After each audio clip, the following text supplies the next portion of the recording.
Jabu mboma muli anthu ena amene awatsira maudindo mwamwayi chifukwa cha mabodza kwa Profesa Arthur Mthalika. Koma palibe ntchito imene agwira.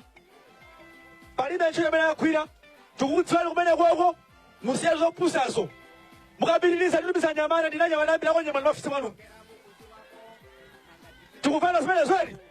Ndinanyamata akulundalumiza akunyamata ofisi mwanumo. Chimwana chimene musiletu. Anyamata amene agwira ntchito amene apindule.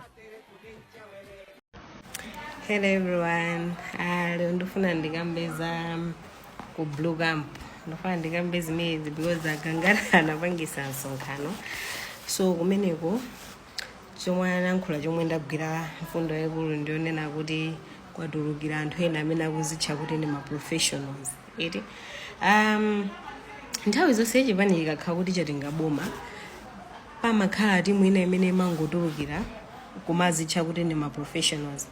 Ndi anthu amene amati akabwera amadana ndi anthu onse achipani, anthu onse amene agwira ntchito kuthandizira kuti boma lija litengedwe onse aja amataya. They want to come in abwese ma strategies awo ayike anthu awo ndi amakhala kuthamangisa anthu osiyanasiyana kumachita kudabwa kuti izizi why are these people doing all this. So ineyo personally in my own point of view ngati kuli team imene yagwira ntchito kuthandizira kuti DPP iwine boma ndi the Central Region Committee yagwira ntchito. To be honest,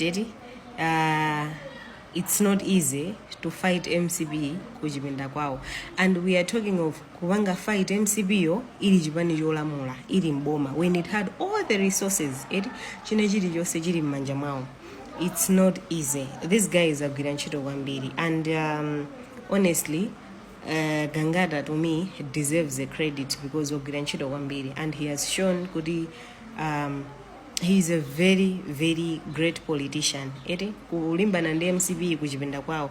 And we are talking of kuti ma typical areas IMCP in the most rural villages DPP ndi kumabwera ndi mavoti zoti ife kwawo zimenezo sitinakwanise kupanga. So to be honest, anthu agwira ntchito kwambiri, and they truly deserve.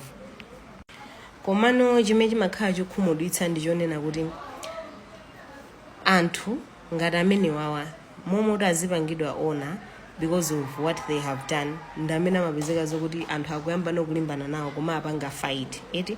And ena amene akupanga zimene ziziwa ndi anthu noti even entire campaign we did not see them, koma timaona kuti apa Agangata alikuwa kuti akupangisa msonkhano kwa kuti timaona, and tikapanga way on the graph mwinaso munthu amene akugwira ntchito kwambiri to me ndiwowa chifukwa amalimbana ndi kuchipinda kwa MCP, amalimbana ndi the current government nthawi imene ya campaigning.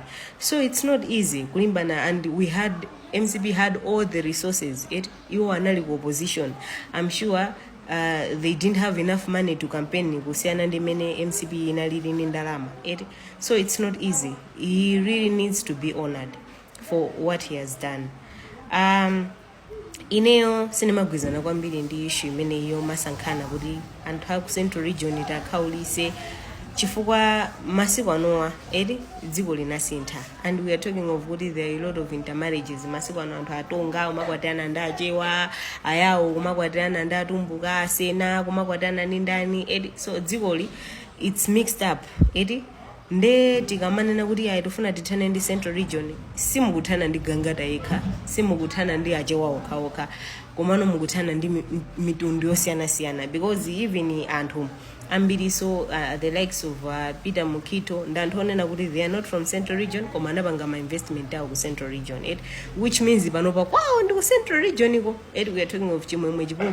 These people, they have made my investment awo ku Central Region koma they are not from Central Region. So tikamanena kuti atithane ndi Central Region sikuti ndiye kuti mukuthana ndi achewa okhaokha, even anthu obwera so mukuthana nawo, because panopa even anthu amene akumanga manyumba mbiri mtawuni mundu anthu okuti ndi obwera, not just anthu kuti achewa okhaokha. And most of the times chimene chimawa ndichoti mikangano ngati ikayamba amene amapanga safa samakhaso anthu achipani okha, amalawiso amapanga safa because they are the victims. Ifeyo, I'm sure and Hana voted at DPP for change. Because MCP failed to deliver. Zimedena Ronjeza Malawi. And in DPP Yabira, instead of sitting down, ndiku panga prioritizes into zimena nalonjeza kuti azipanga ena mbakale kumafinya ma unnecessary transfers zimzokuti sizithandize chiti chose kuthandiza kuti kula dziko. Even if you transfer someone from here to Chitipa katu Nsanje katu Karonga mukukhaulisa munthu onena kuti sakhandi impact yose mdziko munomo. Instead of sitting down ndikumaona kuti zinthu zimene zili zoyambirira kuti tizipange prioritize ndi chani. Anthu afuna kuti aone DPP yosinthika. And ndizimeza ambikazi, it clearly shows kuti kusogolo kukulibe chilichonse chimene chinachitika. And to talk of what APM said, ndizimezi kuchitika pa ground. Ndizinthu ziwiri zosiyana. Akuyankhula zina yet pa ground pali zinthu zina. What people want is change. And hakufuna kuti mdziko munomo there should be cheap, affordable farm inputs. People want availability of forex. People want the provision of social services. That's what people want.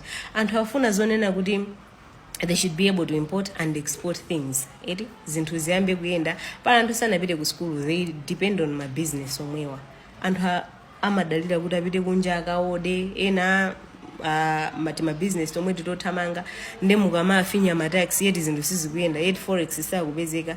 How are they going to survive?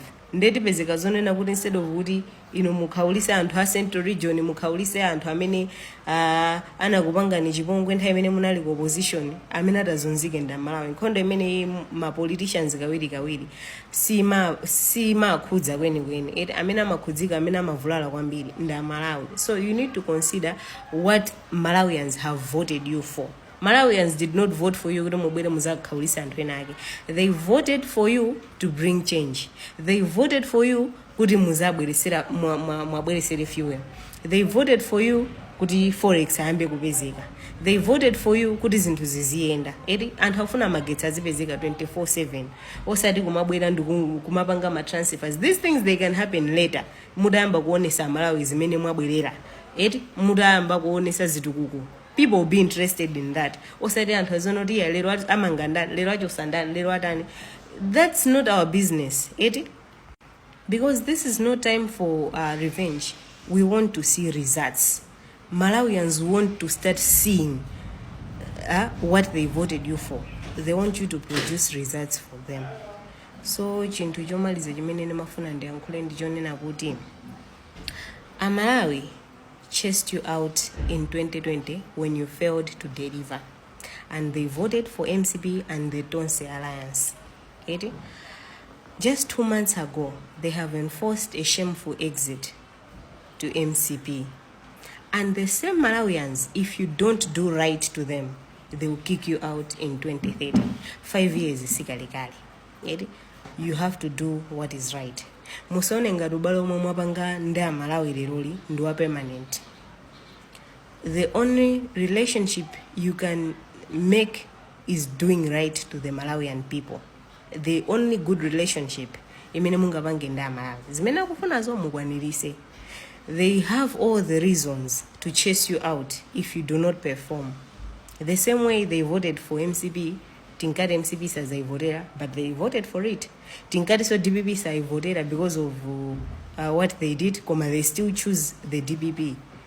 So they can also choose Chivani Jina if you're not careful. You need to deliver. If I said to us, we want to see the change that you promised us.